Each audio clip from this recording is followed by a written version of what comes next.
Hello, everybody in the social media world. Welcome to the podcast, God's Honor.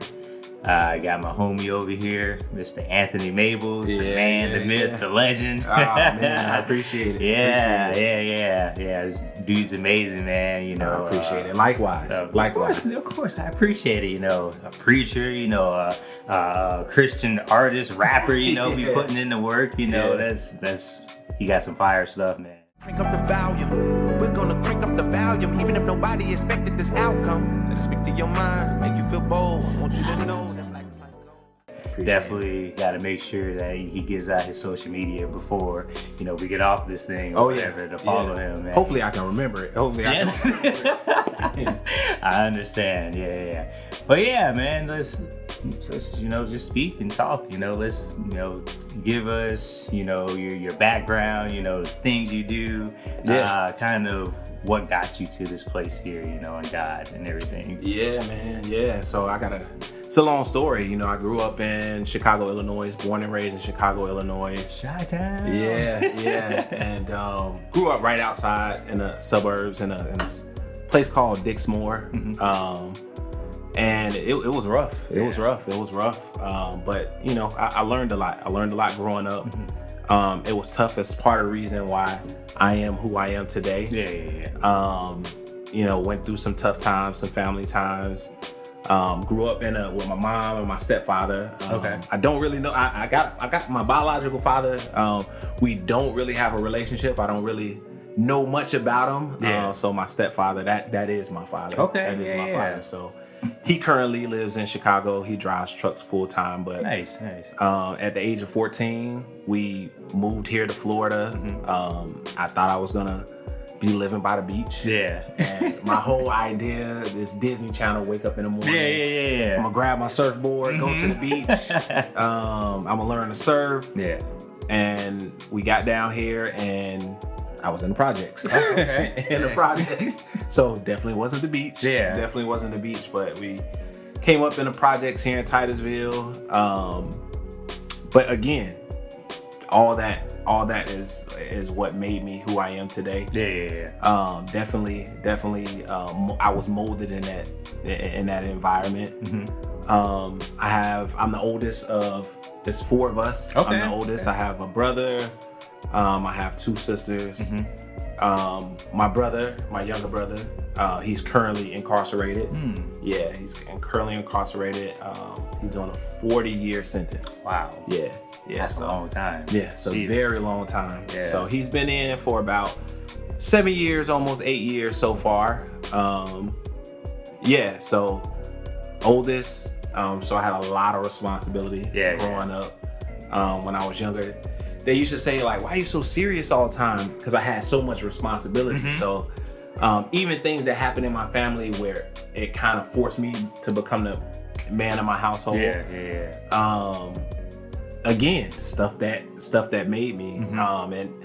And just like everybody, I wasn't the perfect child coming up. I always knew what I wanted to do in life. I always knew I had purpose. Yeah. Even when there was times where I didn't quite know exactly what that purpose was, but I just felt like I was here for a reason. Yeah.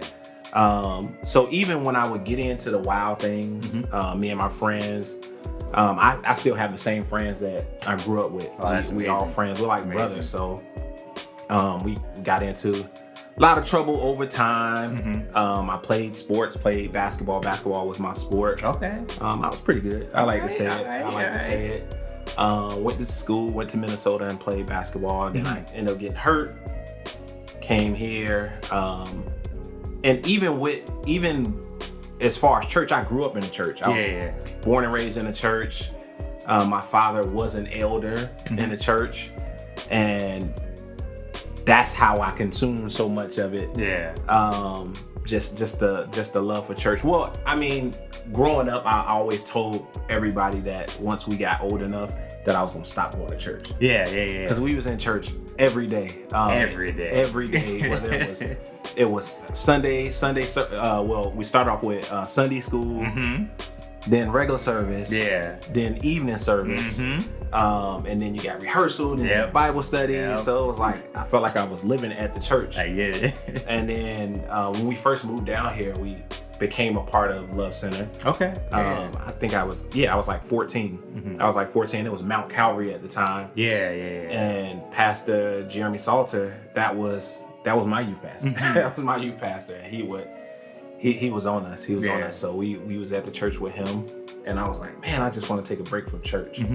Then I developed my own relationship, and developed my own love for Christ. And then I began to figure out my purpose. Like, man, I just have a passion to help young people. Like, I just don't know what it is. My heart for young people, I just want to see them grow. I want to see them grow. I want to see them develop the same relationship. I don't want them to go down similar paths that my brother went down, or even some of the mistakes that I made. I want to help guide them, just like Pastor Jeremy did for me. I want to be able to do that for others. So it's kind of my story. I can go all day.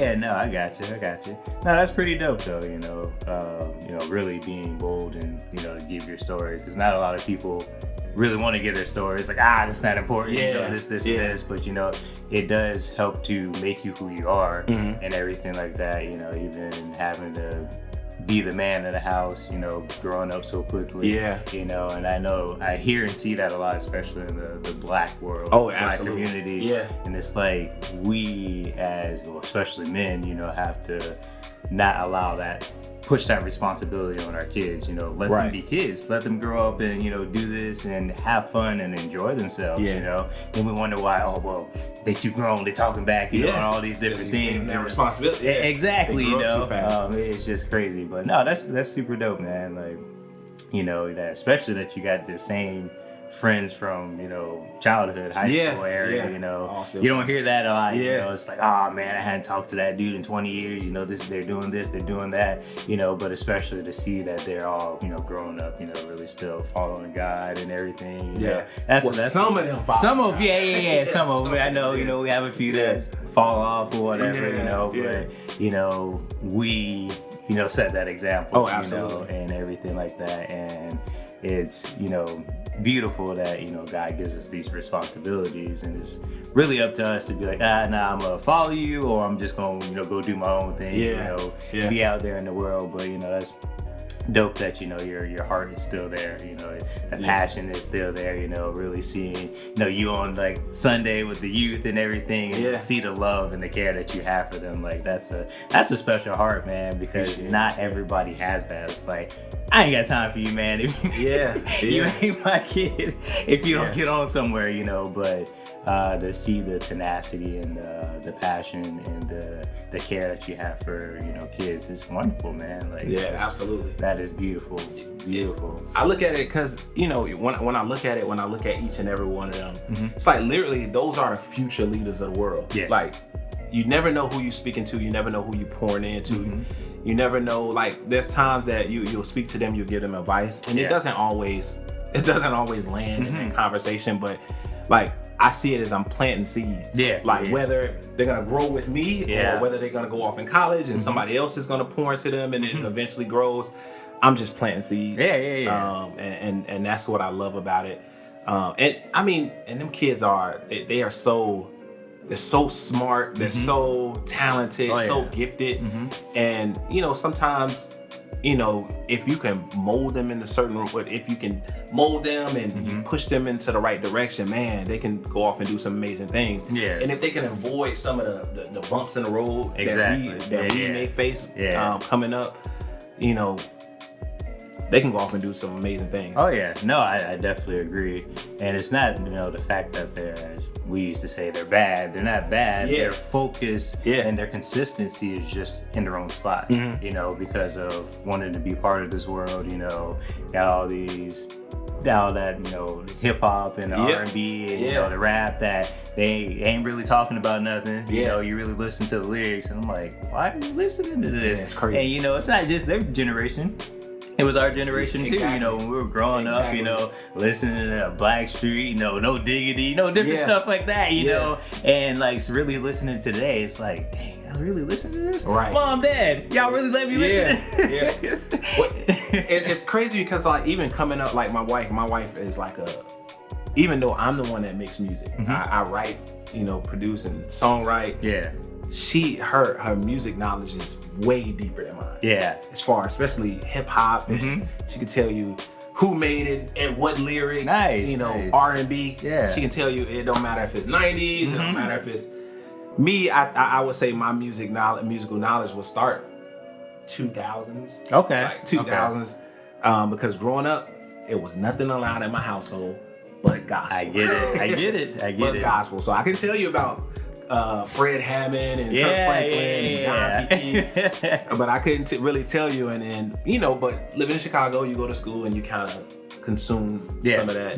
That's where I started hearing, getting my first taste of what you call secular hip hop music, secular music. So, but that music is wild and crazy. Really I listen to it and I can't even believe people are consuming this. Yeah. So it's wild. Yeah.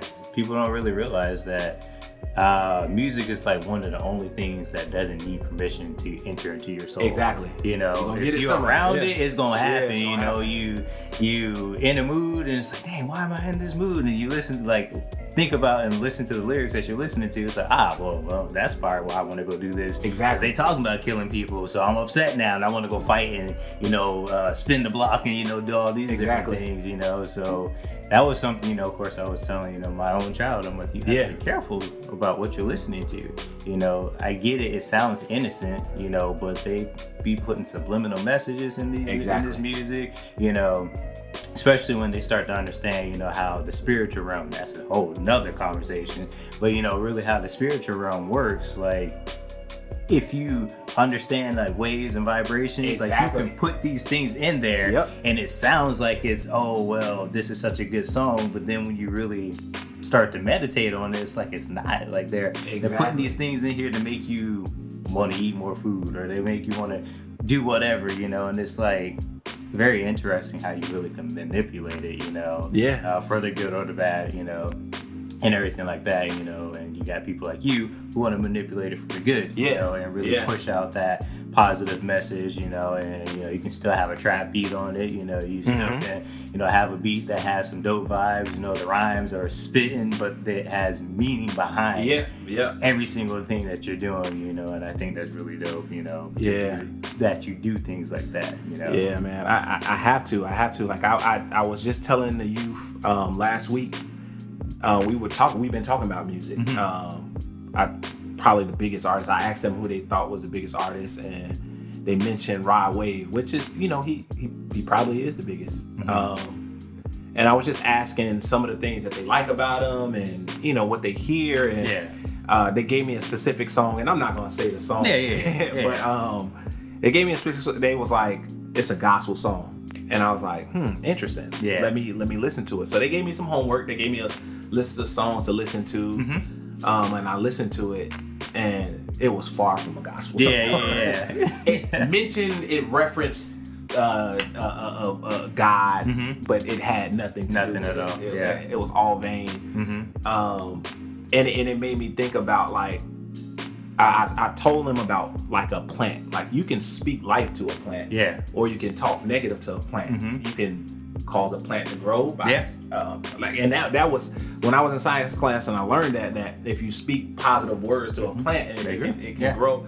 So I'm like, music is the same way with our minds. And if you're hearing negative music that's speaking death, speaking just the craziest things in your mind, and you're hearing that over and over, eventually that's what's going to come out. It's like, just like what you eat, like you are what you eat. Literally. You eat unhealthy, you're going to be unhealthy. If you eat healthy, you're going to be healthy. And that's the same thing with the music. And that's one of the things, that's why I made it a mission with my music, is to speak life into either young adults, young children. I want people to hear my music and begin to understand their purpose, or at least question their purpose, why they're here, and just to speak life. That's what it's about. Words are powerful. In the Bible, it talks about, God created the earth with words. Let there be. Let there be. It started with words. So if we're speaking positive words and we're speaking purpose to this generation, then I feel like that's a start of change. It is. It really is. Yeah. Like you said, planting and watering those seeds and everything. And something you said, you were talking about, the song or whatever, you know, I was saying, mention God or whatever. And I see that in a lot of believers today too, you know, they mention God, they speak on God, but they haven't developed that relationship with God. Absolutely. They're worried about the religion of you're Christian or agnostic or whatever it may be. Yeah. You know, I was even talking to my friend the other day. I'm like, I honestly believe that the reason why there's so many different religions is because somebody didn't agree with what God was telling them. So they're like, I get it. It says, you know, you should love thy neighbor, but I'm going to hate you because you're racist, or I'm going to hate you because, you know, you're a child molester, you know, somebody to that nature, you know. And it's like, when I go to bed and I begin to pray, I pray for all those people. Exactly. I pray for them because realizing, again, jumping back to the spiritual realm, there's a lot of spirits out there that can cause you to do things, you know. But again, that's a completely different story for another day, because it goes so deep into it. Absolutely. You know? Absolutely. I was definitely learning some stuff like that about that last week when I went up to DC. You know, they're really speaking on that, just saying, like, you know, over there in Africa and stuff, like, you actually see like witches flying. Some crazy stuff like that. But it's really foreign here, you know, because we don't want to accept and believe that. You know, we just want to preach that good gospel where, you know, God's gonna bless you, God's gonna do this, God's gonna, and He is, you know. But you know, really breaking it down, still, He blessed us from the beginning. You know, in Genesis, He said we were blessed. You know, so we're over here, hey, God, give me a blessing. God, give me a blessing. He's like, I've already blessed you, so go out and take advantage of it. You know, and really begin to, you know, speak life into people, as you said. You know, as we were definitely saying. You know, and also being very cognizant of how you're saying it too. Exactly. You know, like, I can yell at you and tell you that I love you, but you ain't gonna feel it. You know, but I can be like, hey bro, you know, I love you, man. And it's a different, you know, a way of approaching it. It's the same words, but it's just different ways of approaching it. And you know, that, I believe, as believers, that's what we really have to be, you know, careful on, having that compassion, you know, having that love and everything. Because even, you know, Jesus in the Bible, he was a gangster. Like, he put it down, like, you know, but it was still through love. Even if he was throwing shade, you know, it was still out of love, and it was up to you to accept it or not, you know. Because something that I've been saying, it is a fence or a fence is something you build. You know, it's a bar you can put in your... I might have to. I credit you. I appreciate it, but yeah, it's a lot to it, of course, but you know, really developing that relationship with God really starts, you know. So, and I had the same. It's weird because somebody close to me, I was having a conversation with him, and he doesn't believe. He believes that there is a higher power. But he doesn't necessarily believe in the God that I believe in. He believes that Jesus was a real person, that he walked the earth, but not how we view it. And I had to stop him. I said, one, Jesus was absolutely here, and he's everything and more that we say. And that's a part of my faith. But he mentioned why he doesn't really get along with many Christians is because of how they believe and how they love. And he feels like he believes in like religion created wars. And I said, look, I agree with that. I do too. But I'm relationship over religion. Like, that's where... Say that again. Say that again. I'm relationship over religion. So, yes, religion did cause wars. Religion is a big distraction in a lot of cases. But I feel like when you develop that relationship, one, God's word is consistent. It doesn't change. He said they manipulate it, and I had to give him the explanation. If I give a gun to somebody, the gun is not a bad thing. But if I put it in the wrong person's hand, they're gonna use it as a weapon, just like the Bible. Of course, you can manipulate the words, you can say whatever you want to say, you can misinterpret its meaning.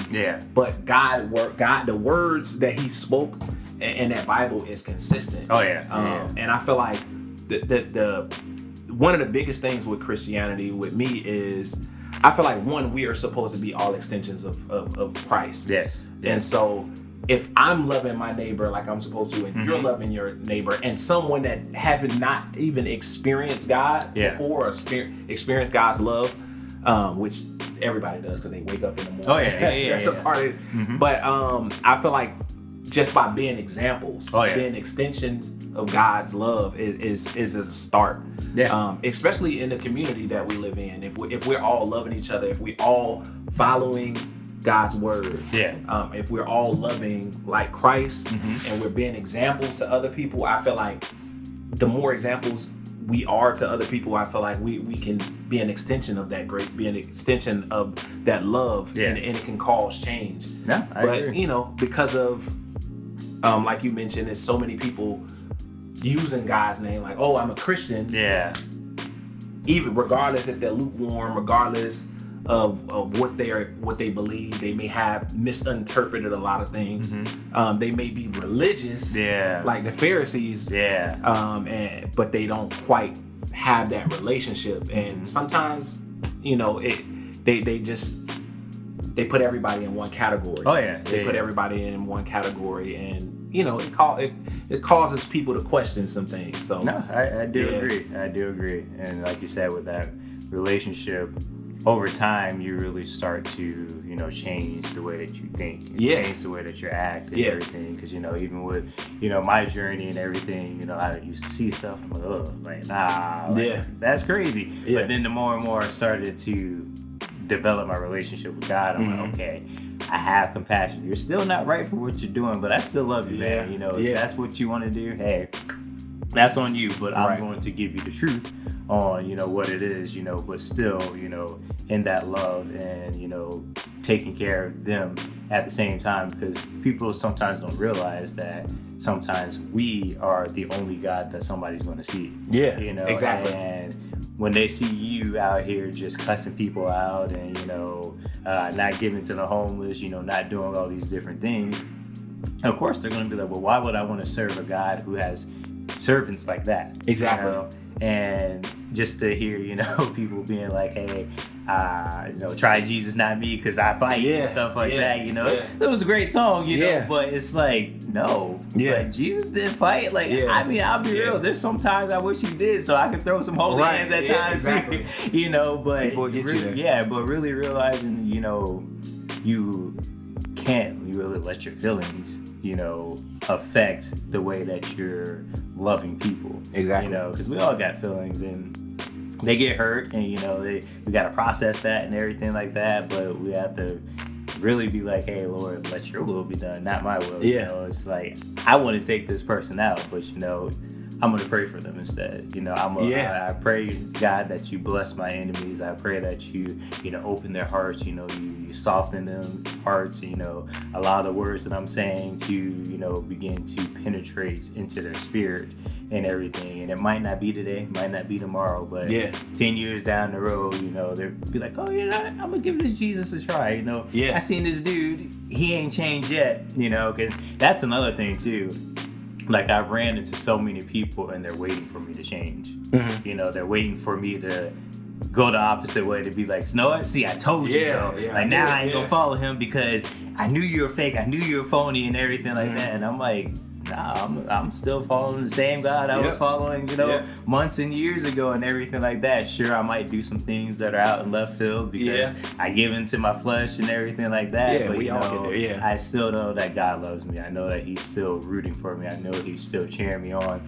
And when people really, you know, begin to see that, it's like, okay, cool. Because, you know, I got to that point. I was at first, I'm like, oh my goodness, I can't believe it. Like, God, like, I did this wrong, and, you know, you're going to punish me and everything like that. And then all of a sudden, you know, now we are focused on the problem and not the problem solver. You know, and God's like, I'm over here, man. Like, I'm not mad at you. You know, I might not love what you're doing, but I still love you. You know, and that's something that's huge. You know, again, I tell my daughter that too. I'm like, I love you to life, but I don't love what you're doing right now. I don't love your attitude. You know, let's try to change that. You know, let's think about what we do before we act. You know, and everything like that. But I think that's so dope. Like I used to tell people, I felt like I had the record of going to the altar, and rededicating my life. It felt like every Sunday, again, God.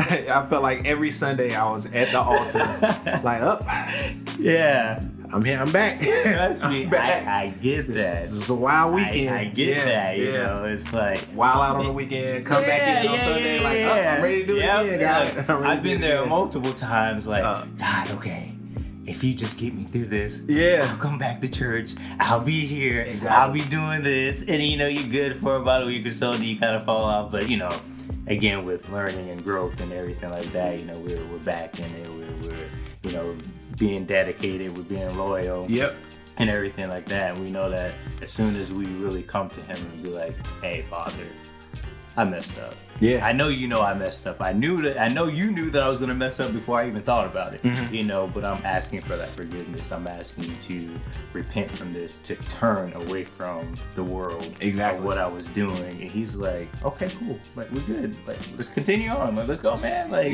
I've been waiting on you. You know, you over here worrying, but you know, my word says not to worry for nothing. You know." And those are the words, you know, I'd be trying to speak to people. I'm like, just don't worry, man. Like, when you worry, you don't believe. You know, that's pride, honestly. You know, it's saying that I don't believe that you can fix this, God, so I'm gonna take care of it myself. And I've been there multiple times. Like, all right, God, you taking too long, man. Like, I'm gonna go ahead and do this. And He's like, okay, do your thing. I'm gonna just sit here and wait. Dig a deeper hole. Like, I'm gonna just sit here and wait. And then you're like, oh, snap, like, dang. My bad, guy. I'm doing your work again. She's like, but man, it's absolutely, He can absolutely change you, because I just even me seeing myself as a married man, like even like my younger years, like I just could never picture myself being with one woman. I get it. Being happy with one woman, just because of my past, and just to know that I'm faithful to my wife, and I have my boys, and like my family is everything, and you know, it's like I don't even have that desire. No, I get it. And that's how I know God can change. He can definitely do it. Right. And then I had to realize it's also surroundings. It's also people who I surrounded, because even those times where I would just be back at the altar, rededicate my life to God again, I would go back to same people, and end up I messed up again. So I got to a point where it was like I remember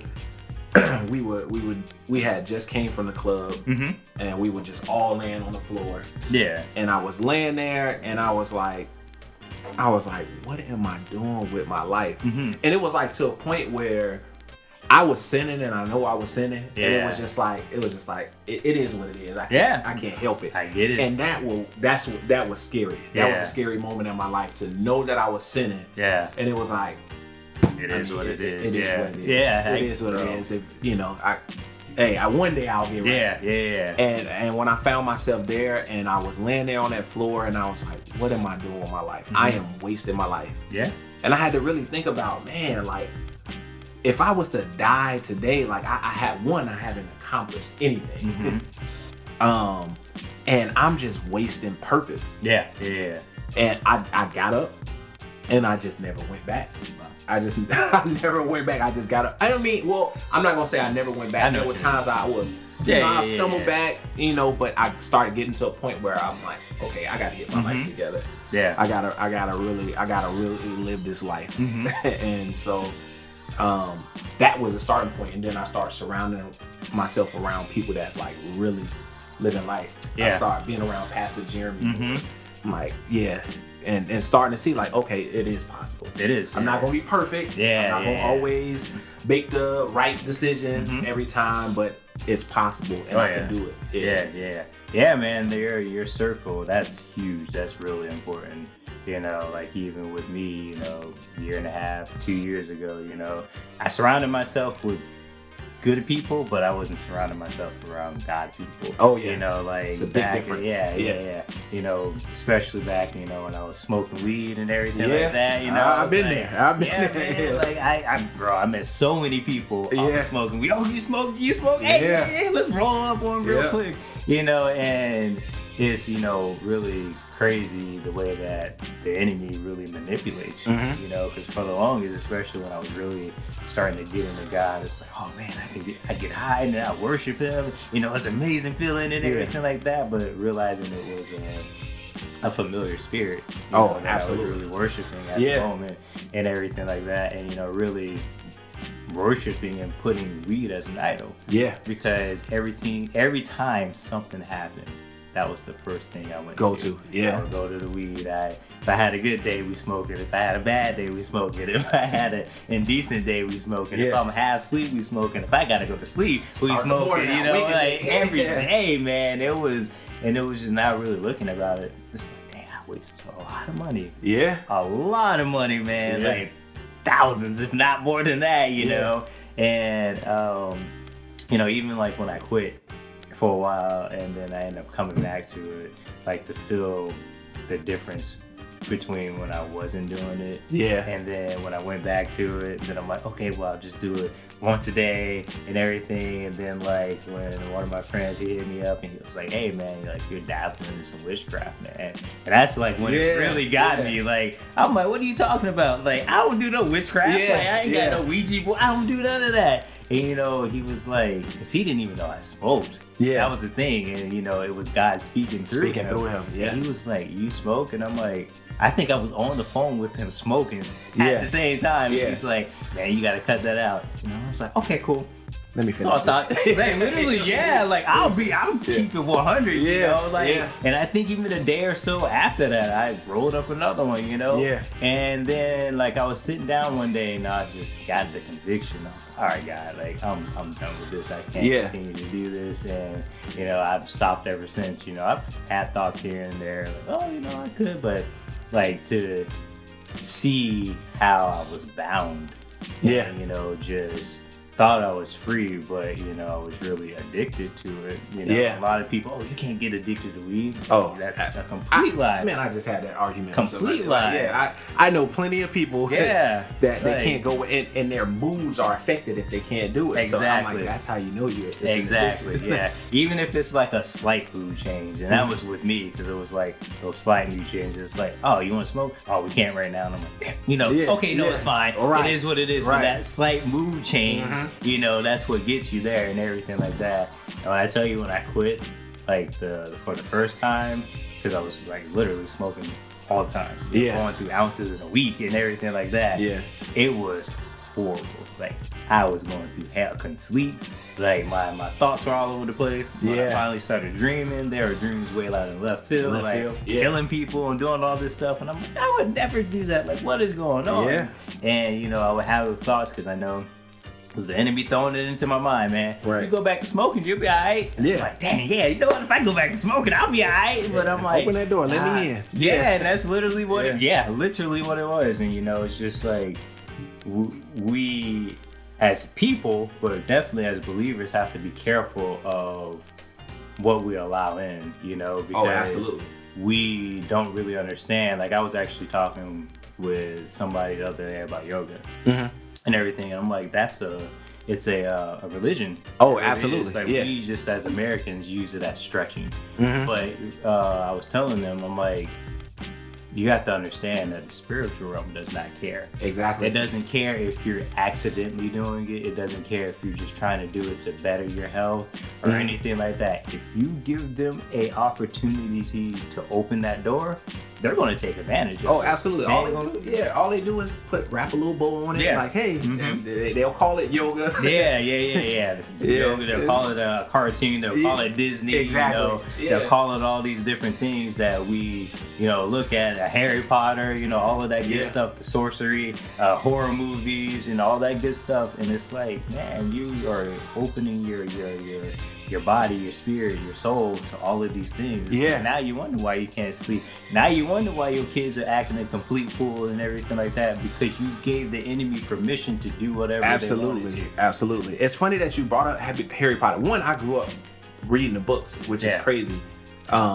I would sneak and read them. There's no way my mom would allow it in the house. But I would read them, and it was like watching a movie, and that's why I loved reading them. And so the Harry Potter game just came out, and it was crazy all over the internet. And I was like, I haven't watched Harry Potter in a while. Let me get the game. And I immediately heard God said no. Yeah.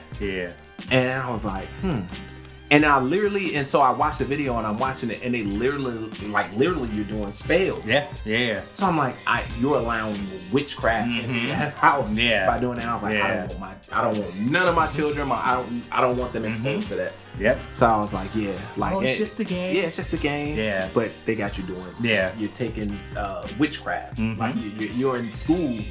You're enrolled in Hogwarts. Literally, becoming a warlock. Yeah. So it's like.